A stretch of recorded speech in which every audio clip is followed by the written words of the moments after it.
Hey guys, welcome back in Musima classes, and now in this lecture we are going to discuss on a very important topic, which is basically you can see over on the screen like multilingual system, where it's suppose that our application is multilingual supportable application. Suppose that हमारे application में multilingual का एक functionality है जहाँ पर हम select कर सकते हैं what एक्चुअली हम लैंग्वेज सेलेक्ट कर सकते हैं, जैसे कि Hindi, Marathi, English and French language यहाँ पर है. If suppose that you are going to select Hindi, then once you are going to click on that Hindi, then you can see the Hindi content over here. Okay, I'm going to back and I'm going to click on the Marathi. So you can see तू कैसा आहेस. Okay, so आपको ये मराठी में मिलेगा. English में तो फिर इंग्लिश में मिलेगा How are you? I am fine. And French में अगर आप देखोगे तो फ्रेंच में आपको मिलेगा कमिट एलिज वॉल्स जी एविस बेइन. राइट, तो आपको उनकी लैंग्वेज के अकॉर्डिंगली स्ट्रिंग्स मिल रही हैं, जो लैंग्वेज आपको मिलनी चाहिए वो मिल रही हैं. तो आपको कैसे इसको मेंटेन करना, कैसे डेवलप करना है, इस फंक्शनलिटी को कैसे अचीव कर सकते हैं, उसके बारे में आज डिस्कशन करेंगे हम. तो सबसे पहले आप index.js चलता है, इसके बाद चलता है हमारा app.js. तो सबसे पहले जो इंपॉर्टेंट चीज़ है वो बता दूं आपको रिएक्ट नेविगेशन की जो लाइब्रेरी होती है, रिएक्ट नेविगेशन, ये लाइब्रेरी इंस्टॉल करनी है पहले तो आपको. ओके, इसके बाद आपको रिएक्ट नेविगेशन स्टैक इंस्टॉल करना है. रिएक्ट नेविगेशन स्टैक, ये इंस्टॉल पैकेज इंस्टॉल करना है. ये दो पैकेज इसेंशियल हैं, आपको इंस्टॉल करने ही पड़ेंगे. जैसे ही आप पैकेज इंस्टॉल कर लेते हैं, आपको कुछ और नहीं करना है, सिर्फ एक पैकेज और इंस्टॉल करना है, जिस पैकेज का नाम मैं आपको बता देता हूँ. यहाँ पर मैंने जो पैकेज यूज़ किया है मल्टीलिंगुअल के लिए, मल्टी लैंग्वेज सपोर्ट के लिए, मैंने यूज़ किया है रिएक्ट नेटिव लोकलाइजेशन. तो आपको मैं फिर से यहाँ पर लिख देता हूँ, एक बार प्रॉपरली लिख देता हूँ जिससे कि आप समझ पाएँ कि आपको तीन पैकेज यहाँ पर इंस्टॉल करने हैं: React Navigation stack and React Native localisation. ठीक है, लोकलाइजेशन बेसिकली ये सपोर्ट करता है कि मल्टी लैंग्वेज सपोर्ट को, मतलब बेसिकली उसके लैंग्वेज सपोर्ट के लिए सपोर्ट करेगा आपको. एंड रिएक्ट नेविगेशन स्टैक, जहाँ पर आप स्टैक क्रिएट करते हो, नेविगेशन जिसमें आप कंटेनर क्रिएट कर सकते हो एप्लीकेशन के लिए. तो जैसे कि आप देख रहे हो यहाँ पर एप्लीकेशन, आई थिंक आपको रिएक्ट नेविगेशन के बारे में सारी नॉलेज होगी. Like you have already have knowledge on basically react navigation stack, like how we are creating the create app, like we are creating the container of application, and we are creating the stack, and we are just creating the screens over here, right? So like in the same manner, what we are trying to do, we have a language selection screen. This one screen, you can see this one screen, this one is this screen, I think this screen, correct? language selection screen, ये screen है. And then इसके बाद content screen है, जो कि आप देख रहे हो. जैसे कि मैंने इस पर क्लिक किया तो ये जो स्क्रीन ओपन हो रही है, ये हमारी कंटेंट स्क्रीन होगी, करेक्ट. चलिए आगे बढ़ते हैं. जैसे कि आप देख रहे हो यहाँ पर एप्लीकेशन हमारा चलता है, तो स्टैक में जो पहली आप देख रहे हो यहाँ पर, ये पहले जो एंट्री है, पहली जो ये चीज़ चल रही है, ये चीज़ चलेगी. चलिए आपको इसको कमेंट कर देता हूँ. पहले आप देख रहे हो कि लैंग्वेज सिलेक्शन स्क्रीन सबसे फर्स्ट पे चल रही है. चलिए ना, तो अब आप देख पा रहे होंगे यहाँ पर एक इमेज है जो बेसिकली ये आप देख रहे हो, जहाँ पर इस तरीके का लोगो लगा हुआ है. ठीक है, उसके ऊपर लिखा है प्लीज़ सेलेक्ट प्रेफर्ड लैंग्वेज, ये इस तरीके से लिखा हुआ है. नीचे स्क्रॉल व्यू के अंदर आपको कुछ ऐसा पार्ट दिख रहा होगा जिसको मैं एक्सप्लेन करूँगा अभी आपको. आप देखिए ऊपर यहाँ पर लैंग्वेज करके एक हमने कौन सा लैंग करके एक वेरिएबल बना रखा है. तो इसके अंदर हम लोगों ने एक बेसिकली कुछ ऑब्जेक्ट्स बना रखे हैं, जिसमें शॉर्ट फॉर्म्स में हम लोगों ने HIMAENFR दे रखा है, और लॉन्ग फॉर्म में Hindi, Marathi, English and French दे रखा है. तो लॉन्ग फॉर्म्स ही आपको यहाँ पर दिख रहे हैं. तो लॉन्ग फॉर्म्स कैसे दिख रहे हैं आपको बता दूं मैं. पहले ग्लोबल वेरिएबल बनाने के लिए हमने global.lang equal to lang use किया है, जिससे कि हम इस ग्लोबल को यूज़ कर पाएँ, क्योंकि इसका स्कोप तो हमारा जो इस lang कांस्टेंट का स्कोप होगा वो इसी कंस्ट्रक्टर के अंदर तक होगा. आई मीन इसके बाहर आप उसे एक्सेस नहीं कर पाओगे. तो उसको एक्सेस करने के लिए हमने इसे ग्लोबल बनाया, और हम लोगों ने इसी तरीके से इसको यूज़ भी किया है, global.lang करके यूज़ भी किया है. एंड मैप, बिकॉज वो एक हमारी एरे काइंड ऑफ, हमारा ये ऑब्जेक्ट्स, मल्टीपल ऑब्जेक्ट्स जो है एक एरे के अंदर है, तो उसके अंदर हम इसका मैप मतलब मैप फंक्शन भी इसके ऊपर मतलब ऑपरेट कर सकते हैं. उसके अंदर हमको आइटम और की मिलेगी, जिसके अंदर हम लोगों ने एक व्यू बना के उसके अंदर एक टैक्स दिखाया है, जो कि टैक्स हमारा ये दिख रहा है, हिंदी, मराठी, इंग्लिश. अब देखिए यहाँ पर जो टैक्स है, हमने आइटम डॉट लॉन्ग फॉर्म क्या थे हमारे, Hindi, Marathi, English and French long form, correct, वो ही दिखाया है. जब भी हम इस पर क्लिक कर रहे हैं तो हम सेट टेक्स्ट नाम का एक फंक्शन कॉल कर रहे हैं. अब ये सेट टेक्स्ट कर क्या रहा है, सेट टेक्स्ट बेसिकली कर क्या रहा है, आप देखिए यहाँ पर हमने क्या किया है, इसके अंदर एक सेट लैंग्वेज नाम का हमारा क्या होता है, एक फंक्शन होता है. इस फंक्शन के अंदर वैल्यू पास करी है.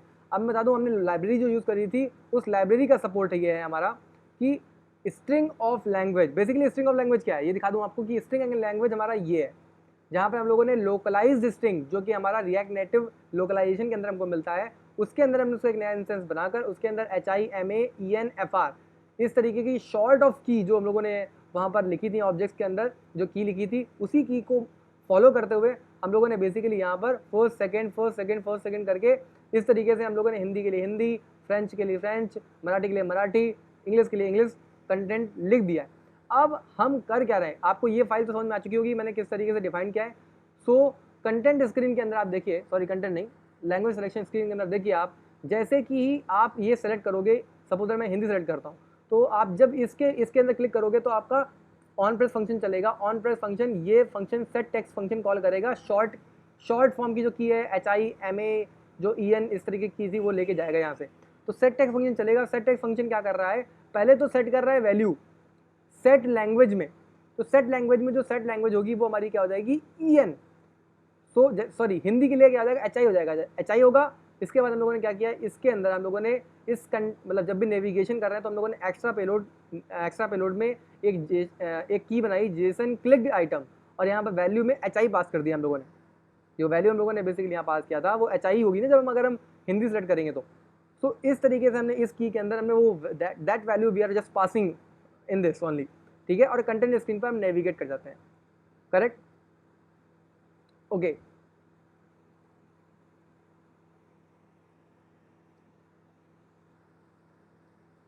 ठीक है, इसके बाद जैसे ही हम कंटेंट स्क्रीन पर नेविगेट करेंगे उसके अंदर कंपोनेंट डेट अमाउंट के अंदर आप देख सकते हैं यहाँ पर हेडिंग में, जैसे हिंदी पे क्लिक किया तो हेडिंग में देख रहे हो सेलेक्टेड लैंग्वेज हिंदी, ठीक है। अगर मैं मराठी क्लिक करता हूँ तो आपको देखिए ऊपर आपको सेलेक्टेड लैंग्वेज मराठी लिख रहा है, तो यहाँ पर चेंजेस हो रहे हैं, मराठी हिंदी इस तरीके से चेंजेस हो रहे हैं, राइट। सो अब देखिए यहाँ पर जैसे कि मैंने हिंदी पे क्लिक किया, हमको यहाँ पर हिंदी मिल रहा है। तो हम लोग ने कंपोनेंट डेट अमाउंट के अंदर बेसिकली ये हमारा जो हेडर है वो हम लोग यहाँ से डिफाइन कर रहे हैं।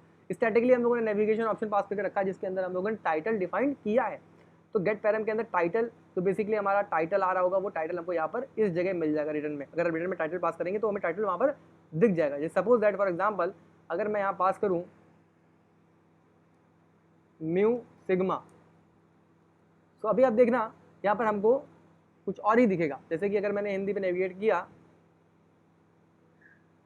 आई थिंक ये सेव नहीं हुआ, अगर मैं इसको रिफ्रेश कर दूं आपको दिख रहा होगा यहाँ पर टाइटल में हमको दिख रहा है म्यू सिग्मा।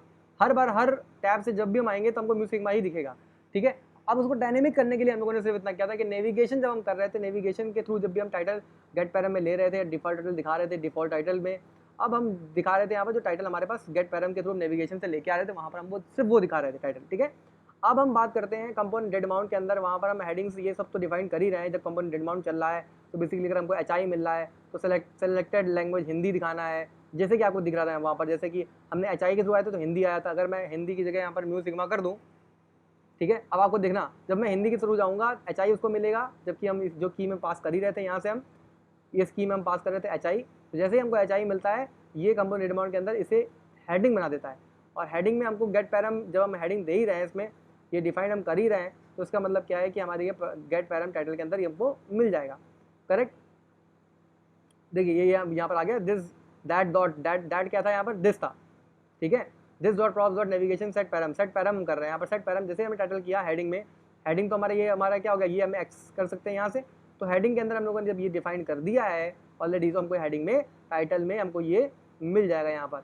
अब देखिएगा जैसे मैंने HI जगह यहाँ पर म्यू सिग्मा लिख दिया, जब हिंदी से आप जाओगे तो हमको अब यहाँ पर म्यू सिग्मा ही मिलेगा, सॉरी ये म्यू सिग्मा नहीं मिलेगा, हमको मिलेगा सेलेक्टेड लैंग्वेज म्यू सिग्मा। अब देखिएगा यहाँ से हिंदी पे सेलेक्ट किया, सेलेक्टेड लैंग्वेज म्यू सिग्मा मिला, करेक्ट। तो इस तरीके से हम ये चीज़ें कर सकते हैं। आई होप आप यहाँ पर क्लियर हो गए। इसके बाद अब चलिए हम आगे बात करते हैं। ये सब चीज़ें तो क्लियर हो चुकी होंगी आपको। अब हम बताते हैं कि टेक्स्ट में आप देख रहे हो ये टेक्स्ट आपको कैसे अलग डिफरेंट मिल रहा है। यहाँ तो आप लोगों ने एक मतलब चेक लगा लिया और चेक के बेसिस पे कर लिया, बट लेकिन हर जगह आप चेक के बेसिस पे नहीं कर सकते। जो आपको बेसिकली स्ट्रिंग मिल रही है वो कैसे यहाँ पर ये मिल रही है, जैसे कि आप यहाँ पर देख रहे होगे ये string of language. String of language क्या है, स्ट्रिंग ऑफ लैंग्वेज ये है हमारा स्ट्रिंग सेटिंग है, मतलब जहाँ पर हम स्ट्रिंग को सेट कर रहे हैं। सो जैसे ही आपको याद होगा कि आपने यहाँ पर इस वाले पेज पर जैसे आपने यहाँ पर सेट किया था string of language set language, ये सेट लैंग्वेज किया था ना, ये इंटरनल फंक्शन है उसका, जो कि आपने लाइब्रेरी इंस्टॉल करी है। तो जब भी आप यहाँ पर ये स्ट्रिंग ऑफ लैंग्वेज और फर्स्ट सेलेक्ट करेगा, फर्स्ट मतलब कि आपको ये खुद ही बता देगा कि आपको किस वाले ऑब्जेक्ट में जाना है, HI वाले में या MA वाले में या EN वाले में या FR वाले में, बिकॉज क्योंकि आपने सेट लैंग्वेज करके रखा है HI तो HI में जाएगा, अदरवाइज MA तो MA में जाएगा, अगर EN करके रखा है तो EN पे जाएगा, राइट। तो इस तरीके की इस लाइब्रेरी की फंक्शनैलिटीज हैं, करेक्ट। आई थिंक आप अब बहुत क्लियर हो चुके होंगे। अब देखिए इसी तरीके से जैसे हम अगर मराठी में जाते हैं तो हमको यहाँ पर मराठी वाली स्ट्रिंग सिर्फ मिलती है, मराठी वाली स्ट्रिंग ही मिलती है, जबकि हमने यहाँ पर कोई भी चेक नहीं लगा रखा है। ये हमारा इस लाइब्रेरी का बेनिफिट होता है। सो आई होप गाइज अब आपको क्लियर हो चुका होगा सारी चीज़ें कि हमें ज़्यादा कुछ एफर्ट नहीं करने पड़ते, सिर्फ थोड़े बहुत एफर्ट्स होते हैं हमारे और सारा काम हमारा लोकलाइजेशन बहुत बढ़िया से कर देता है। सो आई होप गाइज आपको बहुत वीडियो पसंद आया होगा। इसे लाइक कीजिए, शेयर कीजिए, सब्सक्राइब कीजिए। Thank you so much guys, thank you.